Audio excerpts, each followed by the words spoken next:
My friends, hello and welcome to the channel for another Battlefield 6 video.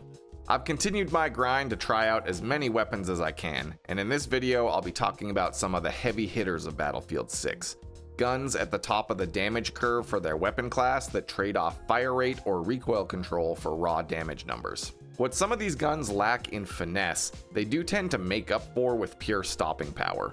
These are builds for people who like a weapon that hits hard and carries that damage out to longer ranges. A trend that I've definitely noticed in Battlefield 6 is that these higher damage weapons tend to be really tricky to use with the basic build and no attachments. But if you push through the awkward early levels of these weapons and get some mods on them, they turn into some pretty solid builds that really can control the mid-range fights with careful aim and a steady trigger finger. Another thing all of these builds have in common is that they sort of get shafted when it comes to magazine size, and they're generally stuck with 20 round mags and don't really get magazine upgrades until like level 25 or 30. This can make them kind of tough to use in really hectic close range squad fights if you panic spray too much.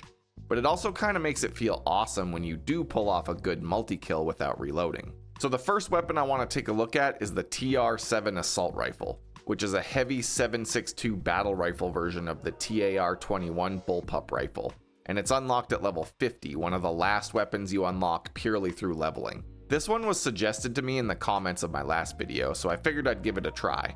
Out of all the weapons that I've used so far, I think this one honestly has the highest base recoil, but it comes as a trade-off for having both a high base damage and a pretty fast fire rate. Despite being a 7.62 battle rifle, this thing is really best at closer ranges where you can combine the high damage and rate of fire to pull off some really quick kills and not have your aim really be affected too much by the high recoil. Even though the damage says 33, which would math out to a 4-shot kill even at close range, I'm pretty certain that there's some rounding up with these 33 damage weapons to make it a 3-shot kill at the minimum damage range, and the TR-7 can put those 3 rounds on target fairly quickly.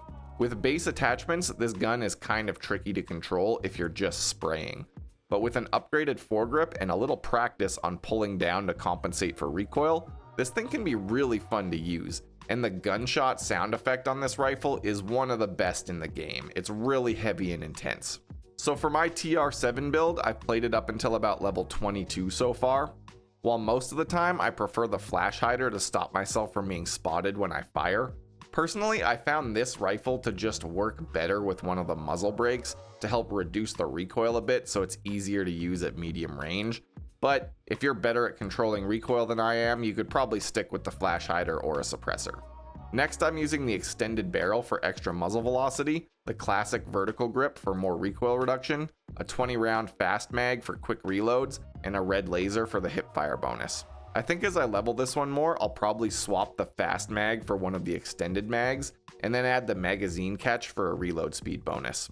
Overall, I really enjoyed this gun, especially on the Manhattan maps, and I found it excelled at fighting in buildings. You might be tempted to put on a scope and try this at longer ranges, but honestly, I found it to just be better as a close range rifle. Next up for this video, let's take a look at the M417A2 carbine.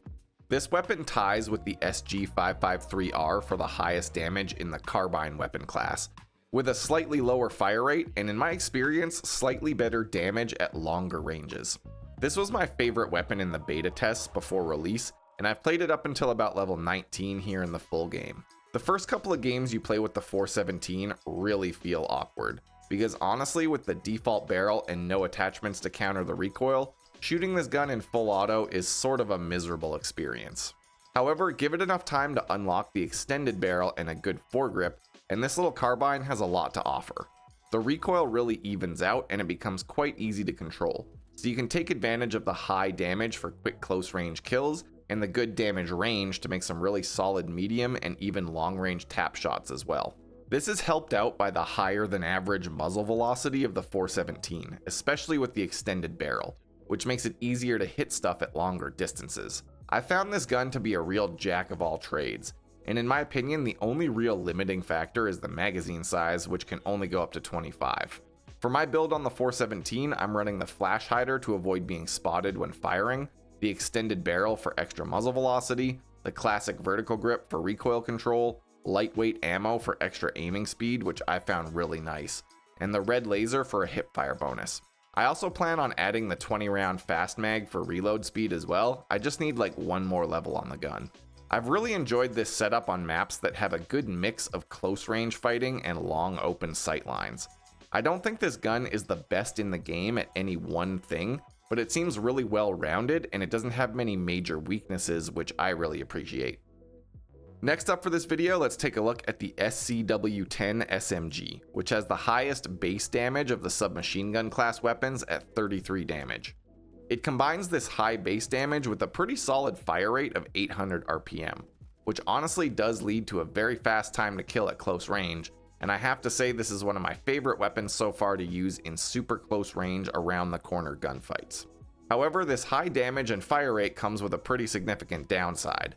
The SCW-10 starts off with a 15 round magazine and only goes up to 25 rounds total with maxed out upgrades. Now, much like the KV-9, I kind of think the devs just allowed this gun to have broken stats and balanced it by just giving it a crappy magazine.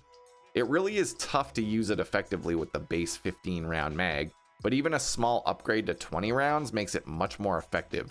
And with 25 rounds, I think this might end up being one of the best SMGs in the game because of that high base damage. With the high fire rate, high base damage, and honestly non-existent recoil on this gun, you can easily get kills out to pretty reasonable distance. You just kind of have to reload between every kill until you level it up and get extended mags. I won't say this is my favorite SMG, but after using it for a couple hours, I really feel like it has a solid place in the engineer class. It's a great SMG that can dominate close range against rifles while also being able to compete with them at medium range because of that high base damage. For my build on the SCW-10 so far, I'm running the flash hider to avoid being spotted, the classic vertical grip for recoil control, the 20 round extended mag, and a red laser for the hipfire bonus. At level 27, I plan on swapping out the grip for something cheaper and then using those extra points for the 25 round mag, since honestly, you don't really need the extra recoil control anyway. For the last weapon I want to cover in this video, we're going to take a look at the SVK 8.6 DMR, which I'll be totally honest, I only started using because I played a match on Firestorm and was getting absolutely smoked by a whole squad of guys who were using this thing to keep my team spawn trapped at our C point. The SVK starts off with a very high 66 base damage, and from what I've seen, even at very long ranges, it still hits for 50 damage to the torso, meaning it's a 2-shot kill out to some pretty long distances. The fire rate is kind of slow at only 150 RPM, and the mag is capped at 10 rounds. But in the right hands, this thing dominates against ARs and SMGs at medium to long range, and it can 2-tap snipers pretty effectively at long distance. Personally, I don't love this rifle, but only because it doesn't fit my playstyle. I like to close distance and fight up close and personal, but the SVK is really suited to holding the high ground and picking people off while they run around the objective. I played a few matches to test this thing out, and while I found it very awkward to use at close range, it felt really satisfying to make 2-shot kills on people out at longer distances, especially when you're like hiding in a bush or something. So far my build is just a flash hider, extended barrel, the alloy grip, and the red laser for the hipfire bonus. I would like to grind it out for some of the bigger scopes, but most of the long range scopes are locked behind like level 30 plus, and I don't know honestly if I have the patience for that. Like I said, this isn't my favorite gun, but I can definitely see why it's so popular on the big maps for defending objectives. And that pretty much covers it for this video. I still have plenty of weapons to try, and more optimized builds to make once I get all this stuff up to max level. But after running high rate of fire buzzsaw type weapons for the first 2 weeks of Battlefield 6, trying out some of these heavy hitters was kind of a nice change of pace. I would say out of these 4 weapons, the 417 is my favorite because it's so versatile, but the SCW-10 really grew on me the more I used it. Let me know what you think of these weapons down in the comments, and also let me know if there's any other guns that fit this description that you think I should try out next. Thanks for checking out the video. I have a link to my Twitch stream in the description if you want to come say hi and check out some gameplay live. And until next time, stay safe out there, everyone.